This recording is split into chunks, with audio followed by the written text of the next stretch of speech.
Halo adik-adik, selamat pagi. Kita panjatkan puji dan syukur kepada Tuhan Yang Maha Kuasa, sehingga kita masih diberikan kesehatan pada hari ini. Nah, perkenalkan, nama saya Maria Susima Anin, NIM 2011061865, kelas D11 semester 4. Program studi saya adalah pendidikan guru sekolah dasar. Nah, tujuan saya membuat video ini adalah untuk memenuhi mata kuliah Strategi Belajar Mengajar SD. Dosen pengampu saya yaitu Bapak Dwi Cahyadi Wibowo MPD. Nah, akan dilanjutkan ke materi selanjutnya. Nah, di sini ada pengertian model pembelajaran 3T. Secara umum, 3T sama saja dengan STAT, kecuali satu hal. 3T menggunakan turnamen akademik dan menggunakan kuis-kuis dan sistem skor kemajuan individu, di mana para siswa berlomba-lomba sebagai wakil tim mereka dengan anggota tim lain yang kinerja akademik sebelumnya setara seperti mereka. 3T sangat sering digunakan dengan STAT, dengan menambahkan turnamen tertentu pada struktur STAT yang biasanya. Dalam 3T, peserta didik memainkan permainan-permainan dengan anggota tim lain untuk memperoleh skor bagi tim mereka masing-masing. Nah, penyusunan permainan dapat disusun dalam bentuk kuis berupa pertanyaan yang berkaitan dengan materi pembelajaran.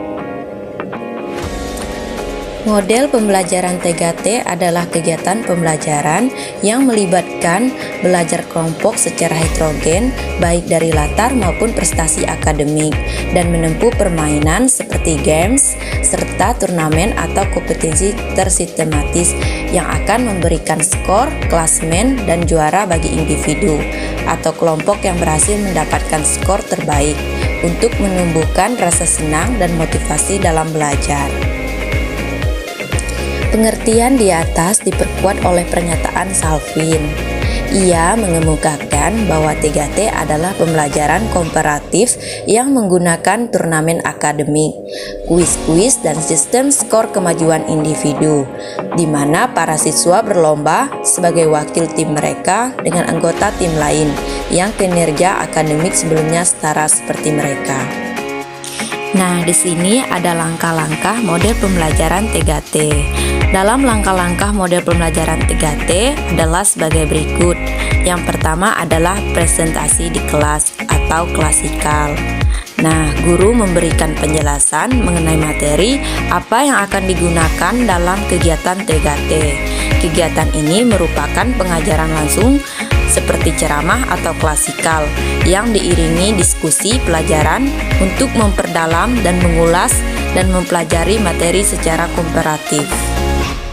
Terus yang kedua, di sini ada tim.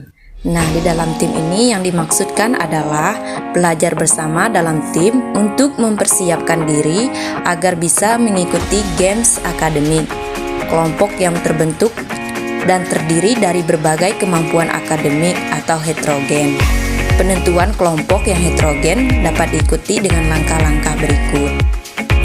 Nah, di sini seperti yang teman-teman lihat yaitu ada 4. Yang pertama, membuat daftar prestasi akademik. Terus yang kedua, membatasi jumlah anggota setiap tim 4-6 anak.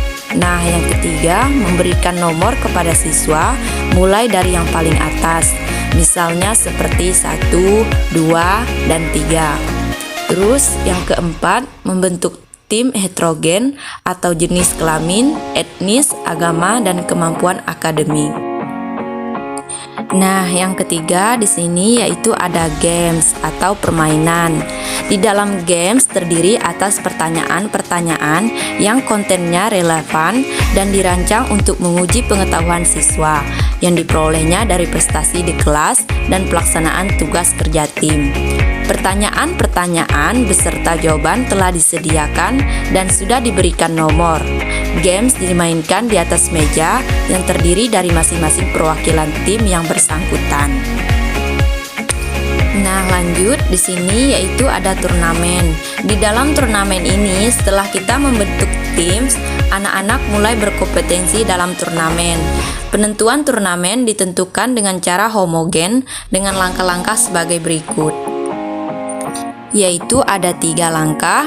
Yang pertama-tama saya sebutkan seperti menggunakan daftar ranking yang telah dibuat sebelumnya. Nah, terus yang kedua membentuk kelompok terdiri dari 4-6 siswa. Terus lanjut yang ketiga, menentukan anggota dari setiap kelompok berdasarkan kesetaraan kemampuan akademik. Misalnya turnamen yang dibentuk adalah untuk siswa yang memiliki kemampuan akademik tinggi dan ada kelompok turnamen untuk siswa dengan kemampuan akademik rendah.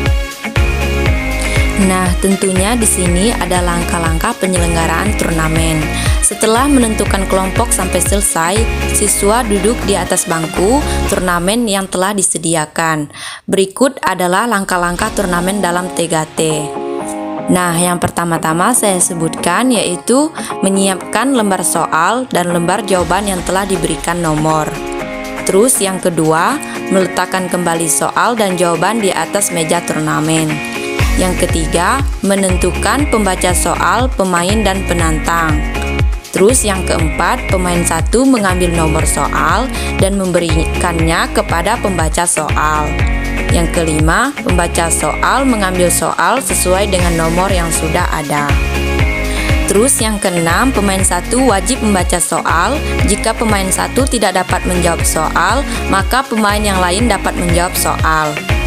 Yang ketujuh, petugas yang membaca soal mengambil nomor dan menjadi pemain 1 selalu digilirkan agar semua anggota tim mendapatkan tugas yang sama. Yang kedelapan, jika salah satu pemain dapat menjawab soal dengan benar, maka kartu soal akan diambil oleh penjawab soal. Namun, jika para pemain tidak dapat menjawab soal, maka kartu soal dibiarkan saja. Nah, lanjut yang kelima di sini yaitu ada rekoneksi tim. Yang dimasukkan di sini seperti penghitungan skor dengan melihat seberapa banyak siswa yang dapat mengumpulkan kartu soal dari pemain yang telah dilakukan. Penjumlahan skor dilakukan bersama kelompok heterogen. Semua perwakilan kelompok bergabung bersama dengan kelompok heterogen, menjumlahkan skor tinggi yang diperolehkan dari pemain. Skor tinggi akan mendapatkan hadiah. Nah, di sini kita akan lanjut ke metode tipe Teams Games Turnamen atau biasa disingkat dengan TGT. Nah, metode pembelajaran komparatif Team Games Turnamen, metode pembelajaran komparatif menciptakan sebuah revolusi pembelajaran di kelas. Tidak ada kelas yang sunyi selama proses pembelajaran, karena pembelajaran dapat dicapai di tengah-tengah percakapan antara siswa. Guru dapat menciptakan suatu lingkungan kelas yang baru, tempat siswa secara rutin dapat saling membantu satu sama lain guna menuntaskan bahan ajar pada akademiknya. Nah, kita akan lanjut ke bagian kelebihan dan kekurangan. Di sini di bagian kelebihan dan kekurangan, metode pembelajaran komparatif Team Games Turnamen ini mempunyai kelebihan dan kekurangan. Nah, yang pertama yaitu kelebihan metode TGT, yaitu sebagai berikut. Nah, di dalam kelebihan ini terdapat 8. Pertama-tama saya sebutkan yaitu lebih meningkatkan pencurahan waktu untuk tugas. Yang kedua, mengedepankan penerimaan terhadap perbedaan individu. Yang ketiga, dengan waktu yang sedikit dapat menguasai materi secara mendalam. Yang keempat, proses belajar mengajar berlangsung dengan keaktifan dari siswa. Yang kelima, mendidik siswa untuk berlatih bersosialisasi dengan orang lain. Yang keenam, memotivasi belajar lebih tinggi. Yang ketujuh, hasil belajar lebih baik. Dan yang kedelapan, meningkatkan kebaikan budi, kepekaan, dan toleransi. Tentunya di sini ada kelemahan TGT. Nah, kelemahan TGT adalah sebagai berikut. Yang pertama bagi guru. Nah, sulitnya pengelompokan siswa yang mempunyai kemampuan heterogen dari segi akademis. Kelemahan ini akan dapat diatasi jika guru bertindak sebagai pemegang kendali, teliti dalam menentukan pembagian kelompok, dan waktu yang telah dihabiskan untuk diskusi oleh siswa cukup banyak sehingga melewati waktu yang sudah ditetapkan. Kesulitan ini dapat diatasi jika mampu menguasai kelas secara menyeluruh. Terus yang kedua bagi siswa. Nah, masih banyak adanya siswa yang berkemampuan tinggi, kurang terbiasa dan sulit memberikan penjelasan kepada siswa lainnya. Untuk mengatasi kelemahan ini, tugas guru adalah membimbing dengan baik siswa mempunyai kemampuan akademik tinggi agar dapat dan mampu menularkan pengetahuannya kepada siswa yang lain.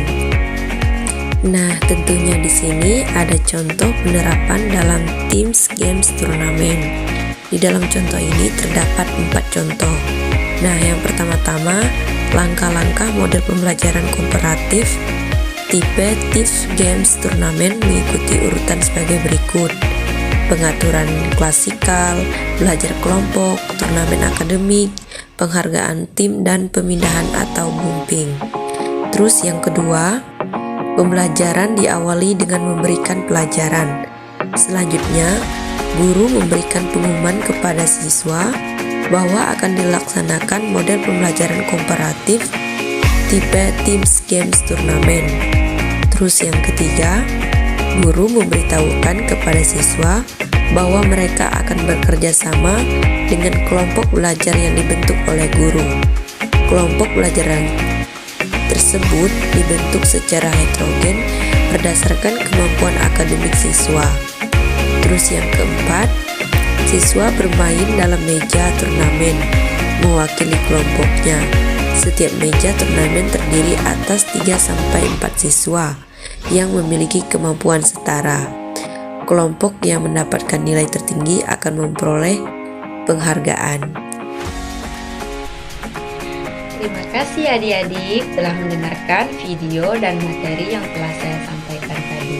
Semoga apa yang telah saya sampaikan lewat video tadi bisa bermanfaat bagi adik-adik. Nah, tetap semangat, terus belajar. Semoga kedepannya adik-adik lebih bisa.